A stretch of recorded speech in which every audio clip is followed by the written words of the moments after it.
Turn off the lights, lock your doors, and be silent. Because the story you're about to hear works best in the quiet, when every sound feels louder and your mind starts imagining things on its own. Before we go further, tell me in the comments, where are you watching this from and what time is it right now? So without any further discussion, let's begin. I remember the first time I realized fear could become a permanent part of you. I was 7, maybe 8, wandering through a forest that seemed alive in ways I couldn't explain at the time. I don't remember how I got lost or the exact moment I crossed some invisible boundary, but I remember the hours, or maybe it was minutes, that felt like days. When they found me, I was curled up against a tree, trembling, eyes wide, muttering words I didn't even understand. I had no memory of where I'd been, no recollection of what I'd seen, only the sense that the forest had known me, had watched me, and I had failed to notice. Even as a child, the world felt smaller after that. Shadows grew heavier in my bedroom, the corners of my vision stretched, and at night the trees whispered. It wasn't voices exactly, not words, just subtle sounds, leaves brushing together, a shift in the wind, but somehow, in the silence between them, I felt observed. For years I told myself it was imagination, the echo of a trauma my mind had yet to process, but the nightmares persisted, tall, faceless silhouettes looming between trees, dark shapes that didn't belong, and a forest that seemed to breathe. I never thought I would return. It was a place of fragments, of missing time, of the disorientation that lingers long after the body is safe. But something inside me, perhaps stubbornness or desperation, demanded it. I told myself I would go back as an adult, document it, see it for what it really was, and maybe, finally, rewrite the ending in my mind. The forest, once a symbol of terror, would become a subject, a space I could understand. Or so I told myself. The first step along the path brought a strange quiet, not the quiet of isolation, but the heavy hush that presses against your eardrums. Birds were absent, or silent, or maybe I was too tense to notice them. The moss underfoot was damp and springy, like walking on something that wanted to absorb me. Each footfall seemed to echo. I tried to measure time in steps, in breaths, but the forest had no respect for my logic. I stopped after only a few hundred meters. There was a subtle shift in the light. Sunlight filtered unevenly through the canopy, and I felt a prickling on the back of my neck, the kind of sensation you ignore until it's impossible not to. A branch snapped somewhere, not loud, just enough to make me jerk and glance over my shoulder. Nothing, just shadows stretching between the trunks. And yet, for the first time since childhood, I felt the unmistakable sensation of being noticed, not by a person, not by an animal, something else. I reached for the camera I had brought to record, to document, to make tangible evidence of this place I'd feared for decades, but the lens fogged instantly, as though the air itself resisted. I wiped it, cursed softly, and felt my pulse spike in that familiar rhythm, the one that had driven me to tremble as a child. Deeper in, the temperature seemed to change, imperceptibly at first, then enough to make gooseflesh crawl over my arms. A smell, faint and dry, like old bark and damp earth, lingered too long in my nose. I realized I was holding my breath, and when I exhaled, the sound seemed alien, amplified by the stillness. I took another step, then froze. A noise, or maybe a movement, just beyond the periphery of vision. Not something that came forward, but something that waited. I convinced myself it was nothing, that I was overreacting, but the whispering came then, softer than the wind, too patterned to be natural. I couldn't make words from it, just a cadence, like syllables I almost recognized but could not name. The rational part of my mind tried to argue, trees do not whisper, yet every nerve screamed and my chest tightened in a way I knew all too well. I pressed on, slow, deliberate, as if moving fast could draw attention. Each step brought a subtle shift in shadows, elongated, darker, stretching just a little too far. A twig snapped behind me. I spun. Nothing. But the air felt charged, like static before a storm. My heartbeat grew louder than my own breathing. And then the path curved, and I realized I could no longer see the trail markers I remembered from childhood. Something about that moment, the quiet, the absence of birds, the impossibility of retracing my steps, made the forest feel larger than it had any right to. It was no longer just trees, it was a labyrinth, and every shadow could be a doorway, every sound a signal. My rational mind kept insisting this was fear, memory, anticipation, but a deeper, more primitive part of me understood. I was standing in the same space that had swallowed me whole decades ago, and it hadn't forgotten. I stopped again, just for a moment, a pause to listen, to orient myself. And that's when I heard it, or rather I felt it, the subtle shift in the air, like something moving deliberately among the trees. Not toward me, not away, just there. And in that moment I realized the first step towards closure might be the hardest, acknowledging that some things never leave you, and some places never forgive. I noticed it almost immediately. The forest felt wrong, not in a violent, obvious way, but in the way you sense a room has been rearranged while your back was turned. Paths I remembered as wide and forgiving now seemed cramped, twisting between trunks that hadn't been there before, or maybe they had and I simply didn't notice. The air was heavier, humid and thick, as though the forest had inhaled since my last visit, and the sunlight I remembered breaking through the canopy was fractured, scattered in jagged beams that made everything look sharper, stranger. I stopped to check the map I'd printed, though the idea felt absurd. Maps were rational, the forest was not. When I turned back to the path I thought I'd been following, it wasn't there, just another tangle of roots and shadows. I cursed under my breath, forcing calm, breathing slowly, counting 1, 2, 3, trying to anchor myself.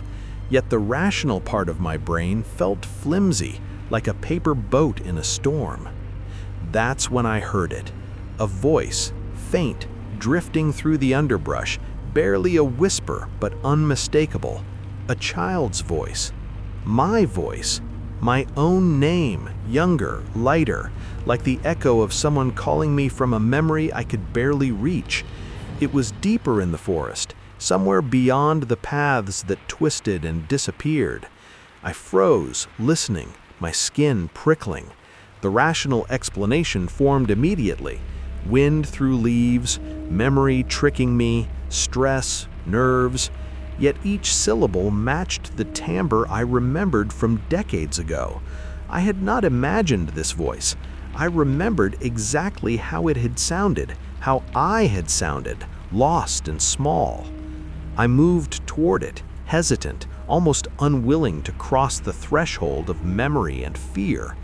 And then I saw it, a tree, its bark freshly gouged, smooth in places, rough in others. The letters of my childhood name carved with precision I had never put there. I stepped closer, circling it slowly, feeling the grooves with a finger I almost didn't trust. The wood was cool, damp, alive somehow. I had never carved it. I knew that. I couldn't have. And yet there it was, staring back at me in the dim light of the canopy. My rational mind screamed at me to step back, to leave, to turn and never return. But some part of me, the part that had wandered for hours as a child and wanted answers, pressed forward. The pull was subtle, a tugging at memory, curiosity and fear at once. I could hear the whisper of leaves above, a rustle that almost seemed like encouragement, or warning, I didn't know which. As I pressed further, the forest seemed to respond. A path appeared where there had been none, and the air shifted again, warmer, heavier, smelling faintly of moss and something else, something old, metallic, forgotten. The ground underfoot softened in places, and roots seemed to curl in ways they hadn't before, like fingers pointing toward some hidden destination. My heartbeat, once steady, was now a drum in my chest. Every shadow felt intentional, every quiet space filled with presence. And then I saw them, figures at the edge of my vision, 3 people, or perhaps more, crouched in the trees, staring, waiting, not threatening, not moving toward me, just watching. Faces half obscured by shadow, movements deliberate and still, silent as if the forest had given them permission to exist in the corners of my sight. I blinked, they vanished. I spun, nothing, only the forest, the carved tree, the faint echo of my childhood voice. I wanted to leave, part of me did. Every rational cell screamed that this was a trap, that curiosity would kill the mind if not the body. Yet something stronger tugged me forward, the desire to understand, to reconcile, to see the forest not just as a place of trauma, but as a repository of its own story. And if I followed that thread, I knew I would meet others, learn the hidden histories, the whispered secrets of the people who had come before, the forest itself perhaps. I took a deep breath and stepped forward, toward the voice, toward the carved name, toward the pull of a forest that no longer belonged entirely to memory, and perhaps never had. And in that moment, I understood that the forest didn't merely house fear, it nurtured it, folded it inward, and waited for the right moment to surface it. I didn't expect to see anyone. The forest, after all, had always felt like a place between worlds, empty, patient, watching.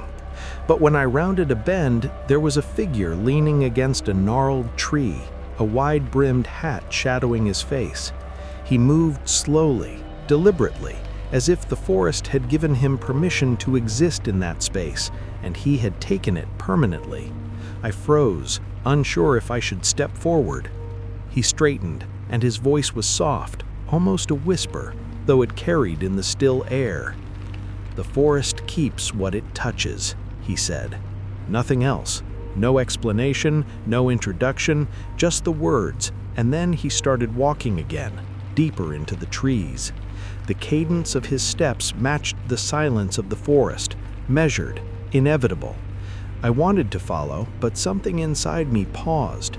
Something in those words, simple, cryptic, made my chest tighten, reminded me of the hours I had disappeared as a child, the way memory had fractured then and never fully returned. I wandered in the direction he had gone, my senses on edge. Every snap of a twig, every distant rustle felt amplified, deliberate, waiting. Soon I found an old trailhead, a small wooden sign half swallowed by moss. The letters were faded, but I could just make out Echo Woods. I had heard local legends as a child, half-remembered warnings from campfires and whispers among adults, lost children, shadows lingering, copies of themselves left behind. I had never believed it. I thought it was folklore, a story parents told to scare kids into obedience.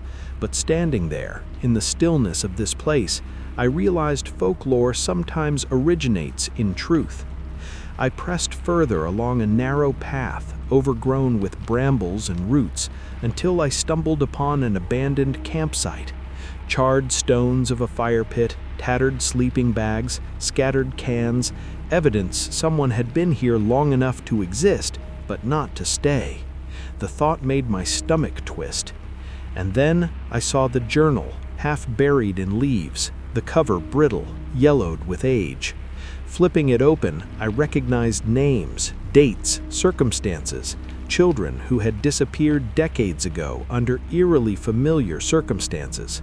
Their notes spoke of wandering, hours lost, of disorientation, of seeing shadows where none should exist. The forest seemed to press in tighter around me, the trees bending slightly toward each other, narrowing the space, funneling my attention. It wasn't just physical, it was psychological. Patterns emerged, the way paths looped back, the way carvings repeated faintly in the bark, the way shadows lingered longer than light should allow. The forest wasn't just a place, it was a mirror, reflecting pieces of my childhood fear in ways I had not anticipated. And then the echo came again, faint but clear, whispering my name. Not my adult voice, but the voice of the child I had been, the one who had disappeared, who had crawled beneath trees, trembling and disoriented. I stopped walking. The journal fell from my hands without me noticing. In the silence that followed, I realized the patterns weren't just stories or coincidences, they were signs.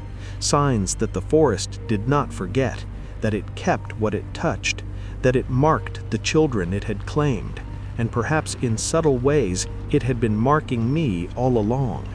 The old ranger's words came back in fragments. It keeps what it touches. And now, faced with the traces of those who had come before me, with echoes of my own lost hours mapped onto the earth, I understood. The forest had remembered me, and the memory was waking. I noticed it first as a rhythm, soft, almost imperceptible, echoing my own steps. 1 foot forward, 1 foot back, the dry rustle of leaves under my boots. I paused. The forest was quiet, impossibly still. Then I heard it again, 1 foot forward, 1 foot back. Not a shadow, not a noise from a branch snapping in the distance. My own steps mirrored perfectly behind me. I stopped completely, listening. Nothing. No birds, no wind, no human movement. And yet, when I moved again, the echo of my own gait returned, slightly delayed, following me with unnerving precision. My pulse quickened, a low hum in my ears. Rationality screamed at me, "It's an animal, it's an acoustic trick." But my body didn't believe it. Every instinct, sharpened by decades of unresolved fear, told me I was not alone. A few meters further, something on the forest floor caught my eye. At first, I thought it was a scrap of bark or a fallen branch, but as I stepped closer, my stomach tightened. A broken flashlight, its handle cracked, lens cloudy, just as I had left it nearly 20 years ago during that first disappearance. I crouched, hesitant, fingertips brushing the cold, damp metal, my breath caught in my throat. Not far from it, a small toy keychain, faded, chipped, the colors dulled by time, yet unmistakable. My own, lost that day, buried somewhere in the forest as if swallowed by memory itself. I knelt, picking it up slowly, feeling the grooves and edges that were once familiar. The forest around me was impossibly silent, but I could feel the weight of eyes just beyond perception. Something was moving, but never close enough to see. And then I saw them, figures, barely distinguishable, crouched between the trees, at a distance just beyond recognition. They mimicked me perfectly. I raised my arm to brush a leaf from my face, and they did the same. I took a step, and they stepped. My head turned left, they turned right, maintaining the same rhythm, always keeping pace. I blinked, and when I opened my eyes again, they were gone, yet I could feel the forest shift around me, as if their absence was itself a presence. The shadow's persistence made my chest tighten. Every instinct screamed that the forest was no longer neutral, no longer simply a landscape of trees and paths. It had begun to shape itself around me, around my memory, around the trauma I had carried like a secret heartbeat. Every object I found, every echoed step, every fleeting figure was a sign, a breadcrumb trail leading me deeper into the forest's design. And yet I couldn't leave, not yet. Part of me knew I had to go further. Something in the way the air hung heavy, in the meticulous repetition of steps and shadows, demanded it. The forest had started to speak, to show me the patterns I had buried, the threads I had never followed. And if I followed them now, I realized, I might finally understand, or I might lose myself entirely. I stumbled into a clearing that seemed impossibly open, almost like the forest had exhaled. Sunlight filtered through the canopy in slivers, but even there, it didn't feel warm. The air was heavy, almost sticky, as though holding the weight of memory itself. My eyes fell on the structures first, crude shelters made of sticks, tarps, and moss, fragile but deliberate. And then I saw the drawings. At first, I thought it was a trick of my mind. Crayon sketches, childish and uneven, pressed carefully into the dirt floor, pinned to walls with shards of wood. My own drawings, exactly as I had made them decades ago, some smudged, some crisp and sharp, but most shockingly, recent. I knelt, my fingers hovering over them, each scribble, each line, each careless scrawl of letters. I had done them. And yet the air smelled of something else, something living, not paper or crayon. Then I saw the figure, at the far end of the clearing, crouched over a pile of stones, moving with an awkward, uneven rhythm. Small, thin, familiar. It was me, but not me. A younger version, distorted somehow. Face pale and eyes too wide, repeating the words I had once said in terror. "I don't know where I am. I can't remember. Help me." The sound hit me like a physical force. Every memory, every fragment of that lost day surged forward, unbidden, raw. My knees went weak. I wanted to call out, to approach, but something in the posture, in the eerie mimicry, made me hesitate. It was more than a reflection. It was a copy, alive and aware in ways I could not yet understand. Every movement mirrored a trauma I had buried, every word a perfect echo of fear I had felt as a child. And then it hit me, the truth I had not wanted to see. I had never been lost, not really. Something in the forest had taken me, duplicated me, left a hollow shell behind, and now, decades later, it wanted me back. The creeping sense of déjà vu, the mirrored footsteps, the objects I had found. Every detail pointed to the same horrifying realization. The forest had never let go. It had never forgotten. And I had never been alone in my own life. I turned to leave, to run, to get help, but the forest seemed to close in, narrowing paths, bending trees subtly, forcing me back toward the clearing. I tried to explain to neighbors, to friends, even a local ranger, but their eyes glazed over, dismissive. Trauma was easily written off as memory, as exaggeration. Rationality offered no refuge, and yet every instinct, every nerve ending screamed that the copies, the shadows, the forest itself were still waiting for me to fully step inside, or perhaps to disappear entirely. I realized then that escaping would not be a matter of finding the right path or running fast enough. It would be a matter of confronting the reflection of myself the forest had created, and surviving the knowledge that some part of that reflection had been inside me all along. The worst part wasn't the fear. It was the dismissal. When I went back to town, mud still on my boots, voice shaking with the weight of what I'd seen, I expected shock, concern, something. Instead, I got puzzled looks, polite frowns, the kind people give when they're humoring someone who's exhausted but harmless. The ranger I spoke to flipped through the station's old files with a bored sort of patience, then closed the drawer as if he were shutting a possibility for good. "There were never any missing children out here," he said. "Not in my time, and definitely no case involving you."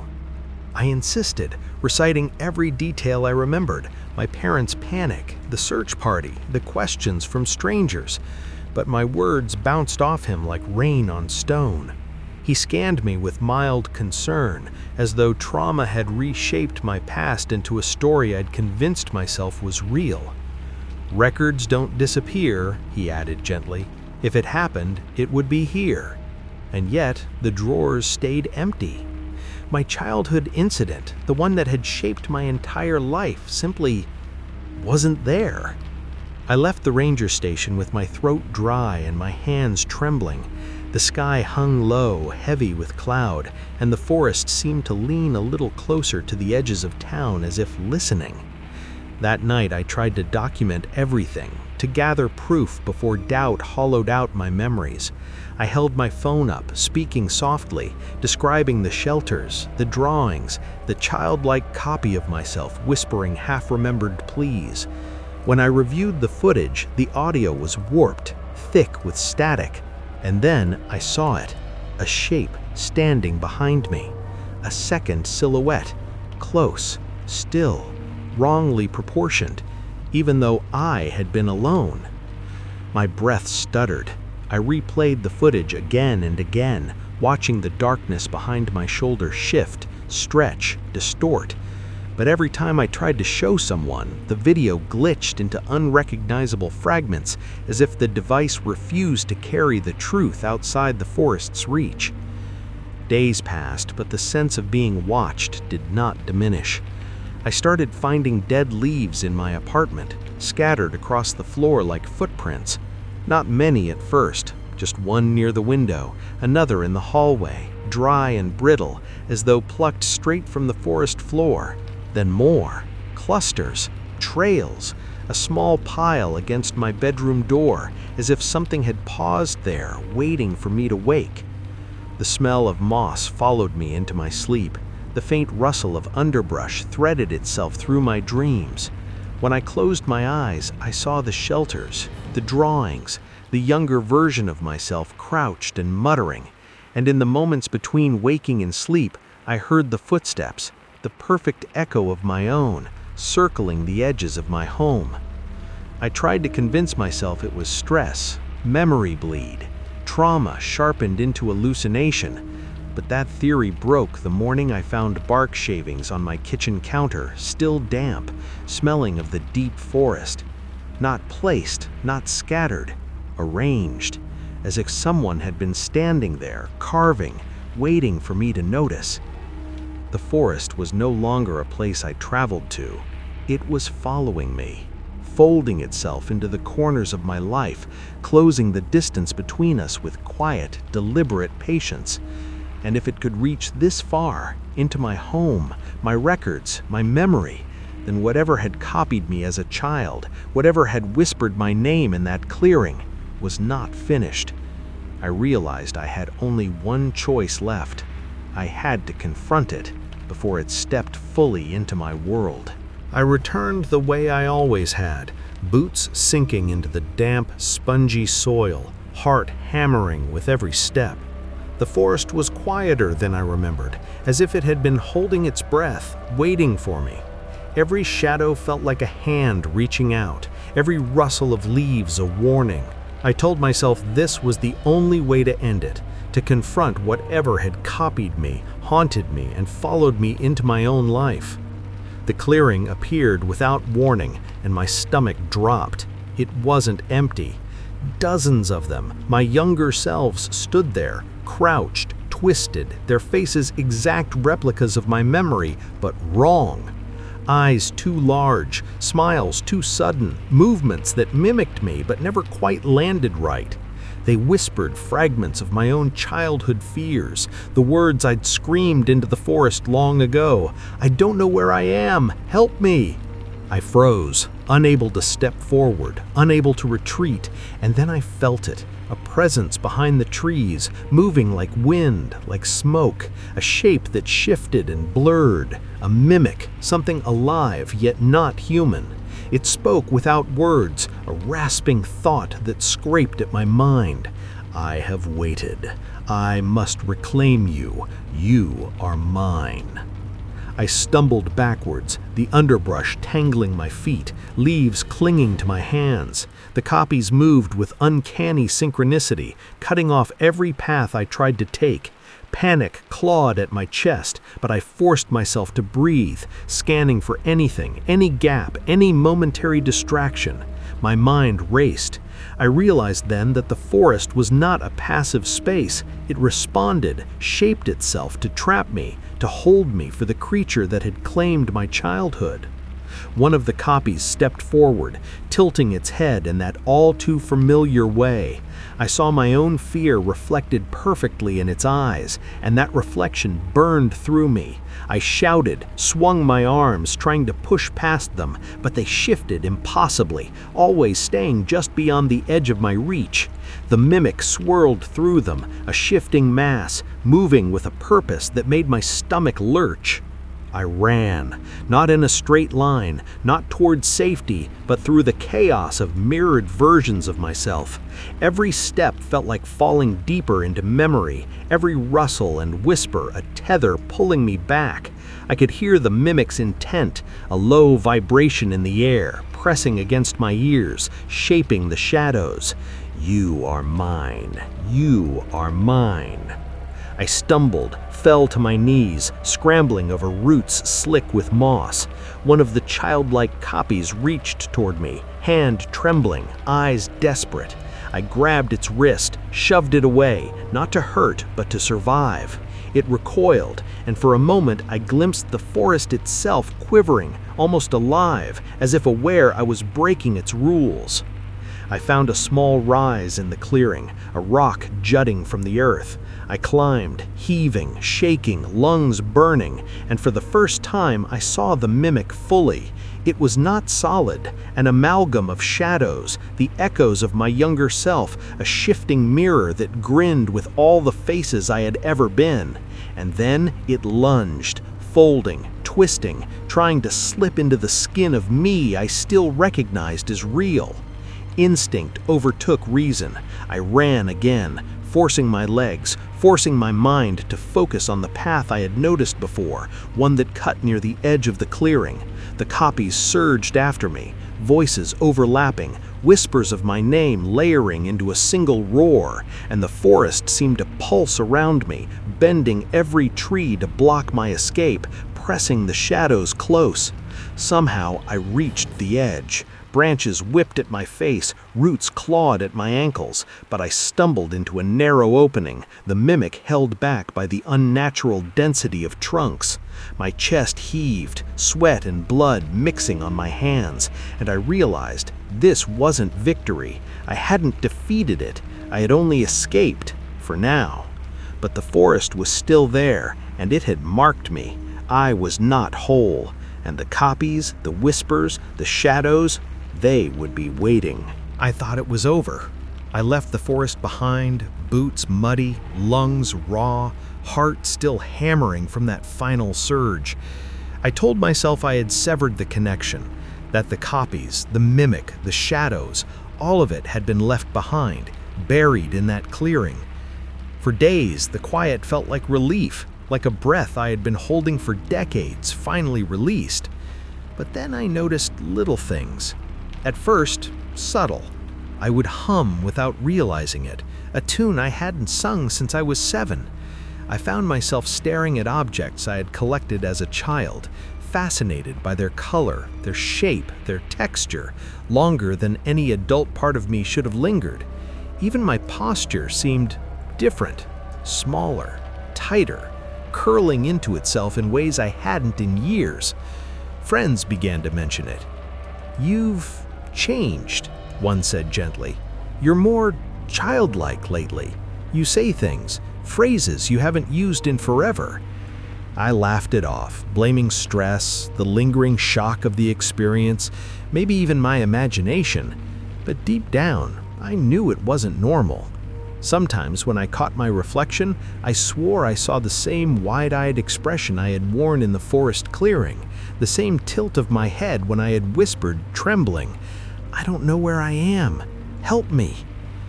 And then the note appeared. I had found it lying across my desk, Simple, unassuming, written in my own handwriting. I froze, reading it over and over. You never made it out.